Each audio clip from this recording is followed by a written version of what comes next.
Imaginez un instant que la personne la plus proche de vous, celle qui vous a donné la vie, se retrouve face à un acte de violence si inimaginable qu'il défie toute logique. Aujourd'hui, nous allons plonger dans l'histoire glaçante d'une adolescente dont le comportement lors de son interrogatoire a sidéré même les enquêteurs les plus endurcis, révélant une vérité bien plus complexe et dérangeante que n'importe quel crime sanglant. C'était une soirée ordinaire, un mercredi d'été, le 28 août 2013, à Aurora, Colorado. Yoon-mi Oi, 47 ans, rentrait chez elle vers 21h30. Fatiguée après une longue journée à son studio de photographie, elle apportait le dîner à son mari, Ryan Oi, et se réjouissait de retrouver sa fille de 18 ans, Isabella Guzman. Mais ce soir-là, le destin avait tissé une toile bien plus sombre pour cette famille. Ryan était en train de dîner, le calme habituel de la maison planait, quand soudain, un bruit assourdissant commença à faire trembler les murs de l'étage. Puis, un cri d'horreur qui fit dresser les cheveux sur la tête. Ryan, le cœur battant à tout rompre, se précipita. Les appels à l'aide de sa femme se firent plus intenses, des supplications déchirantes. Il atteignit la salle de bain, mais la porte était verrouillée, une force s'y opposait de l'intérieur, empêchant Ryan de venir en aide à Yoon-mi. Des tentatives désespérées pour enfoncer la porte échouèrent, tandis que les sons d'une lutte brutale emplissaient la maison. Puis, l'horreur absolue, du sang commença à s'écouler sous la porte, un filet écarlate qui s'étendait inexorablement sur le carrelage. Les cris perçants se transformèrent alors en un silence glaçant, un silence qui en disait plus long que 1000 hurlements. Enfin, la porte s'ouvrit. Devant lui, un tableau d'une indicible atrocité. Isabella, sa belle-fille de 18 ans, se tenait au-dessus du corps inerte de sa mère, un couteau ensanglanté à la main. Pas un mot ne fut prononcé. En un clin d'œil, elle s'évanouit de la pièce, laissant Ryan dans un état de choc absolu. La salle de bain était un spectacle macabre, inondé de sang, le corps sans vie de Yoon-mi gisant à côté d'une batte de baseball. Quand la police arriva, Isabella avait disparu. Une chasse à l'homme fut lancée, une traque qui ne dura qu'une journée. 12 heures plus tard, elle fut retrouvée, cachée dans un parking souterrain. Mais ce que les détectives s'apprêtaient à découvrir lors de l'interrogatoire dépasserait de loin leur pire cauchemar. Ils étaient sur le point d'entamer une conversation avec quelqu'un qu'ils ne pouvaient même pas imaginer. Dès les premières minutes, l'interrogatoire prit une tournure surréaliste.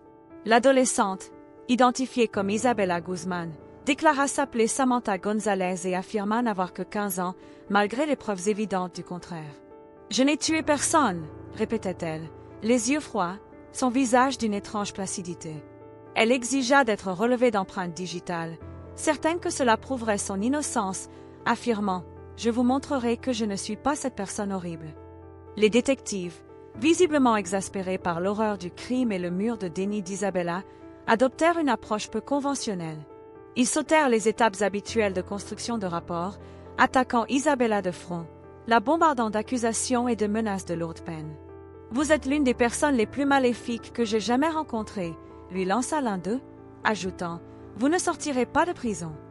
Mais Isabella ne céda pas, restant étrangement calme malgré ses éclats de colère occasionnels, un comportement qui laissait présager un trouble profond. Elle niait tout lien avec Yoon-mi, affirmant que sa mère s'appelait Sabrina X et vivait dans l'Ohio à une adresse qui, en réalité, n'existait pas. Elle inventa même l'existence d'un petit ami, Gabriel Adams, qui l'attendait et la rejoindrait après sa libération. Pour elle, la police avait la mauvaise fille. Mais les enquêteurs disposaient de bien plus d'informations que ce qu'Isabella laissait transparaître. Quelques heures avant le meurtre, une ombre inquiétante planait déjà sur le foyer. Yoon-mi avait appelé le 911, inquiète du comportement d'Isabella. Des policiers étaient venus, mais Isabella les avait accueillis par une série d'insultes proférées envers sa mère, tout en restant silencieuse face aux avertissements des officiers qui lui disaient que Yoon-mi était en droit de l'expulser. Ryan, le beau-père, révéla aux détectives que la relation entre Yoon-mi et Isabella était tendue depuis des années, emplie de ressentiment.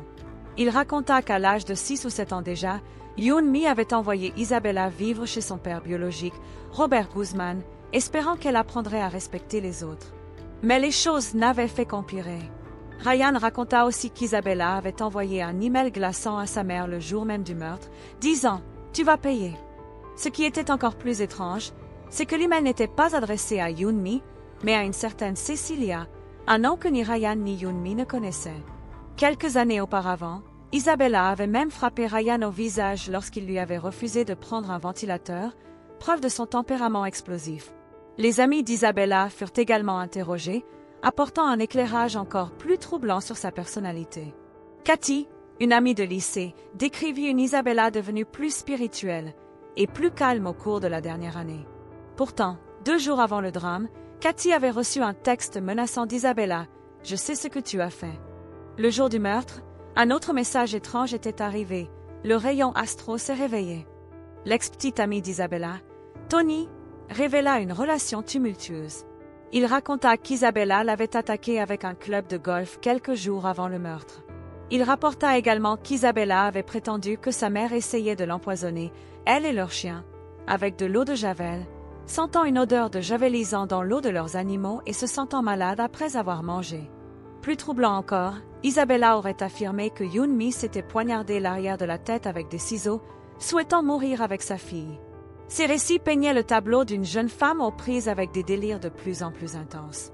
Face au mur de déni d'Isabella et à la montagne de preuves qui s'accumulaient, les détectives décidèrent de passer à la vitesse supérieure. Ils lui montrèrent des photos, la confrontèrent à des faits irréfutables. Ils firent venir son père biologique, Robert Guzman, un homme le cœur brisé, qui l'identifia sans hésitation. « Elle est ma fille », dit-il. Mais Isabella resta inébranlable, son visage imperturbable, à part un léger mouvement de son pied, signe d'une anxiété grandissante. « Il est faux, je ne suis pas Isabella, je m'appelle Samantha », insistait-elle, prétendant que tout le monde mentait et que la police avait la mauvaise fille.